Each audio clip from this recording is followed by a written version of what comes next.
Hello students, welcome. आज हम R D Sharma maths जो है 10th लेवल की उसका सर्किल वाले चैप्टर के बारे में डिस्कस करेंगे। इसके एमसीक्यू सेक्शन का फर्स्ट क्वेश्चन ये है कि एक सर्कल है जिसकी टेंजेंट क्यूपी है एक्सटर्नल पॉइंट से।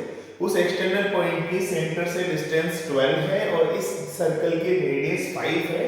तो आपको टेंजेंट की लेंथ बतानी है। तो नॉर्मल पाइथागोरस थ्योरम अप्लाई कर सकते हैं। हम जानते हैं कि जो टेंजेंट होती है और ये रेडियस होती है, इनके बीच में 90 डिग्री का एंगल होता है। तो अगर ये एंगल 90 डिग्री का है तो ये एक राइट एंगल ट्रायंगल बन गया जिसका OQ यानी कि जो ये सेंटर से एक्सटर्नल पॉइंट को मिलाने वाली लाइन है वो तो हाइपोटेन्यूज बनेगी और रेडियस परपेंडिकुलर मान लें, QP बेस मान लें। तो बेस परपेंडिकुलर और हाइपोटेन्यूज में रिलेशन होता है पाइथागोरस थ्योरम से, base square plus perpendicular square is equal to hypotenuse square. उस वाले कॉन्सेप्ट को यूज करते हैं। तो QP अगर हमें निकालना हो तो वो आएगा root over OQ square minus OP square, क्योंकि ये हाइपोटेन्यूज है और ये हमारा परपेंडिकुलर मान लेते हैं थोड़ी देर के लिए। OQ की वैल्यू 12 हो गई तो इसका स्क्वायर हो गया 144 और OP की वैल्यू 5 हो गई तो इसका स्क्वायर हो गया 25। तो 144 में से 25 गया तो 119 बचेगा। इस टेंजेंट की लेंथ जो होगी वो आएगी 119 रूट में स्क्वायर यूनिट। अब अगला क्वेश्चन देखते हैं। इसमें कहा गया है एक सर्कल है जिसके एक्सटर्नल पॉइंट D से 2 tangents TP and TQ draw की गई है। एंगल मतलब इन दोनों पॉइंट्स P और Q को अगर O से मिलाया जाए तो जो एंगल POQ बनता है वो 110 डिग्री है।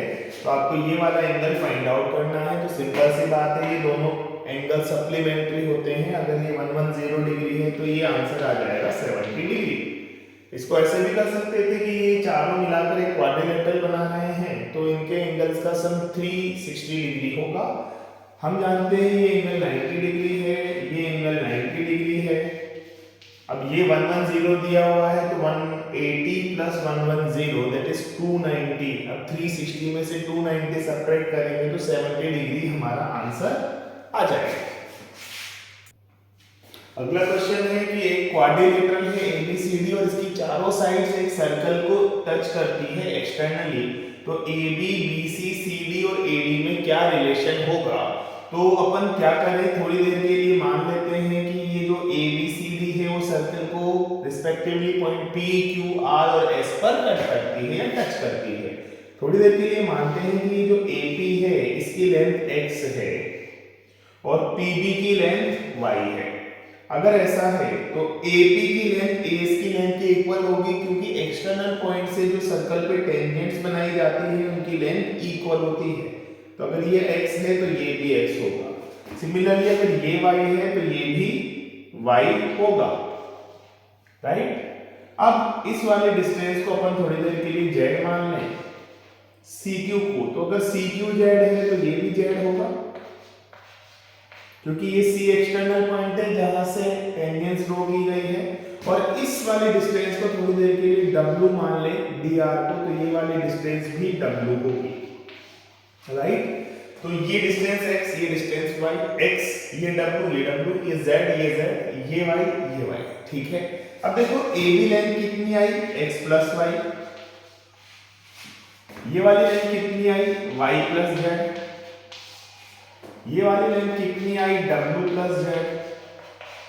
और ये वाली लेंथ क्या आई, W प्लस x, ठीक है। टोटल लेंथ निकल गई। अब ध्यान से देखो, अगर हम AB प्लस CD करें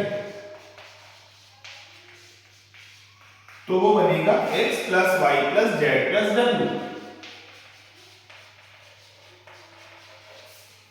और अगर हम BC प्लस AD करें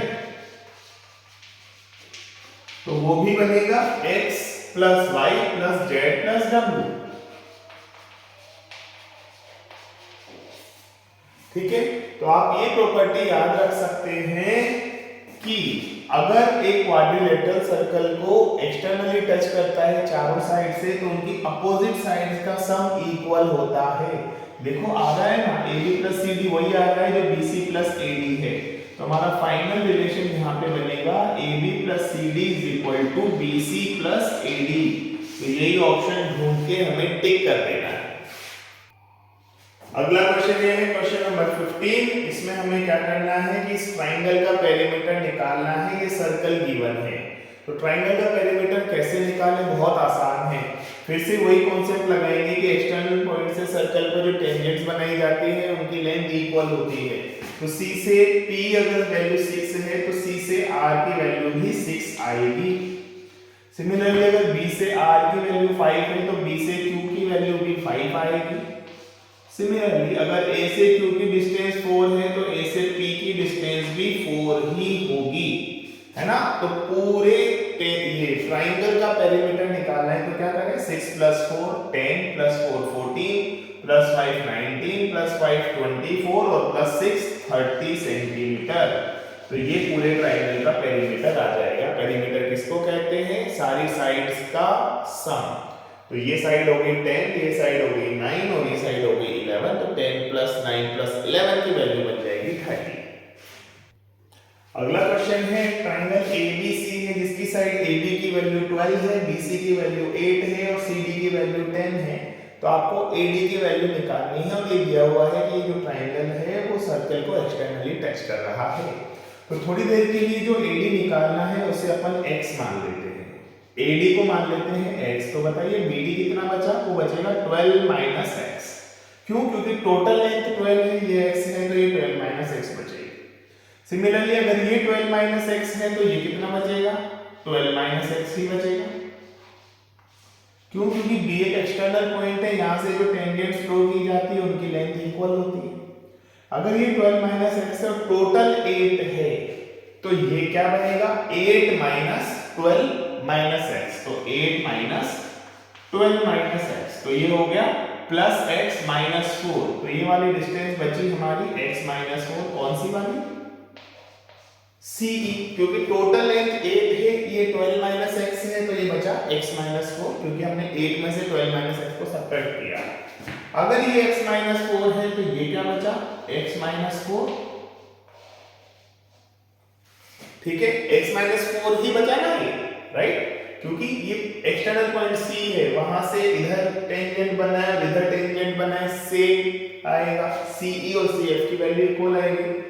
देखो ये इधर x था AD, तो AF भी x होगा क्योंकि ये भी एक्सटर्नल पॉइंट्स हैं। तो ये डिस्टेंस आ रही है x, ये डिस्टेंस आ रही है x - 4 और दोनों का सम 10 आना चाहिए। तो देखो x + x - 4 की वैल्यू क्या आनी चाहिए, 10। तो 2x की वैल्यू आनी चाहिए 14। तो यहां से क्या निकल के आया कि x की वैल्यू 7 सेंटीमीटर होगी। और यही तो अपन को निकालनी थी कि x की वैल्यू क्या आ जाएगी, 7 सेंटीमीटर, राइट। देख लो एक बार आराम से, ठीक है। x 12 - x 12 - x x - 4 x - 4 और ये x, तो x + x - 4 हो गया 12 10, 2x - 4 हो गया 10, 2x = 14 और x = 7। अगला क्वेश्चन है कि दो सर्कल हैं जो एक दूसरे को एक्सटर्नली टच कर रहे हैं पॉइंट T पे। QR इसकी कॉमन टेंजेंट है और QR के पॉइंट P से इस पॉइंट T को मिलाने वाली एक टेंजेंट और बनाई गई है। Q से P की वैल्यू 4.5 सेंटीमीटर दी हुई है, तो आपको बताना है कि Q से R की लेंथ क्या होगी। तो देखो इस P से अगर देखा जाए, P को एक्सटर्नल पॉइंट कंसीडर किया जाए तो PQ और PT दोनों टेंजेंट्स हैं। तो इसके हिसाब से अगर PQ की लेंथ 4.5 है तो PT की लेंथ भी 4.5 यूनिट ही होगी। सिमिलरली ये P एक्सटर्नल पॉइंट है इस वाले सर्कल के लिए भी, और यहां से R की डिस्टेंस वही होगी जो P से T की डिस्टेंस है, ठीक है। क्योंकि एक्सटर्नल पॉइंट से टेंजेंट जो बनाई जाती है उनकी लेंथ सेम होती है। तो PT की वैल्यू 4.5 है तो PR की वैल्यू भी 4.5 हो गई। अब ये 4.5 आ गई, ये 4.5 आ गई, QR हमें निकालना है तो ये दोनों के एडिशन के इक्वल होगा। तो 4.5 + 4.5 की वैल्यू क्या बन के आएगी, 9 सेंटीमीटर, राइट। 4.5 + 4.5। अगला पार्ट देखते हैं क्वेश्चन नंबर 30। इसमें कहा गया है दो कॉन्सेंट्रिक सर्किल है। कॉन्सेंट्रिक सर्किल का मतलब जिनका दोनों का सेंटर सेम हो। तो इसका छोटे वाले का सेंटर और बड़े वाले का सेंटर यही है। इस एक अंदर वाले की रेडियस 3 है, बाहर वाले की रेडियस 5 है। तो आपको एक बाहर वाले सर्किल की एक ऐसे कोड की लेंथ बतानी है जो अंदर वाले सर्किल के लिए टेंजेंट का काम करे, ठीक है। यानी ये लेंथ बतानी है। तो देखो कैसे करें, ये रेडियस 3 है, और ये रेडियस 5 है। ठीक है, ये अंदर वाले सर्किल के लिए रेडियस हो गई, बाहर वाले सर्किल के लिए रेडियस हो गई। और हम जानते हैं कि एक जो सेंटर है, सर्कल है, उसके सेंटर से अगर टेंजेंट को मिलाया जाए तो 90 डिग्री का एंगल बनेगा। और ये भी जानते हैं कि सेंटर से कोण पर एक लाइन खींची जाए, ठीक है, परपेंडिकुलर बनाया जाए तो वो इसे बाइसेक्ट करेगी। ठीक है, तो यहां से तो पता चल गया ये टेंजेंट थी इसलिए तो कि ये एंगल 90 डिग्री होगा। और अगर ये 90 डिग्री हो गया तो बाहर वाले सर्किल के लिए तो एक कोण है, तो बाहर वाले सर्किल पे अपन ये रूल अप्लाई करेंगे कि सेंटर से कोण पर परपेंडिकुलर डाला जाए तो उसे बाइसेक्ट करती है। अब देखो ये 5 है, ये 3 है, तो पाइथागोरस थ्योरम से ये डिस्टेंस 4 हो गई। अगर ये 4 है तो क्योंकि ये बाइसेक्ट करता है परपेंडिकुलर तो ये वाली लेंथ भी 4 हो गई। तो ओवरऑल इस कोण की लेंथ बन के आएगी 4 + 4 दैट इज 8 सेंटीमीटर, राइट। अगला क्वेश्चन देखते हैं, क्वेश्चन नंबर 35। इसमें कह रखा है कि एबीसी एक ट्रायंगल है जो कि इसे एक्सटर्नली टच करता है।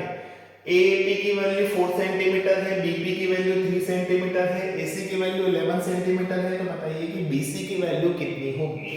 तो सिंपल वही वाले कॉन्सेप्ट को यूज किया जाए कि एक्सटर्नल पॉइंट से जो दो टेंजेंट्स ड्रॉ की जाती है उनकी लेंथ इक्वल होती है। तो देखो ए से पी तक की लेंथ अगर 4 है तो ए से आर तक की लेंथ भी 4 होगी, राइट।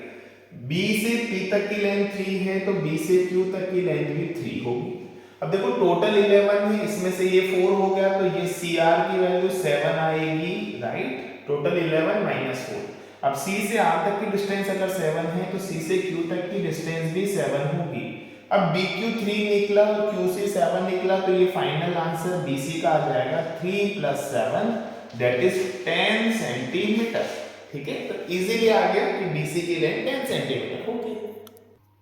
अगला है क्वेश्चन नंबर 40। इसमें कहा गया है कि दो सर्कल एक दूसरे को एक्सटर्नली टच करते हैं पॉइंट P पे और एक कॉमन टेंजेंट इनकी AB है। तो ये जहां टच पॉइंट है AB, तो APB एंगल हमें फाइंड आउट करना है, ये वाला एंगल हमें निकालना है। ठीक है, तो हमें पता है कि A से C को अगर मिलाया जाए तो AB के परपेंडिकुलर होगी क्योंकि रेडियस और टेंजेंट परपेंडिकुलर होती है। इसी तरह से BO जो है वो भी परपेंडिकुलर होगी। अपन एक कंस्ट्रक्शन करते हैं कि इसको इससे मिला देते हैं। ऐसा करने पर जो दो ट्रायंगल्स बनेंगे वो दोनों को देखा जाए, अगर इस पॉइंट को मैं कुछ T मान लूं, T, तो देखो AT की लेंथ TP के इक्वल होगी क्योंकि एक्सटर्नल पॉइंट से बनाई गई टेंजेंट सेम होती है, T = TP। Similarly PC = AC होगी क्योंकि ये रेडियस है, और CT क्या होगी, कॉमन लेंथ। ठीक है, तो ये दोनों ट्रायंगल कॉन्ग्रुएंट हो गए तो इनके कॉरस्पॉन्डिंग पार्ट्स इक्वल होंगे। तो TP और AT के सामने वाला एंगल क्या होगा वो देखो आप। तो TP के सामने वाला एंगल है ये, तो इसको मान लेता हूं मैं x। तो AT के सामने वाला एंगल भी x ही होगा, राइट।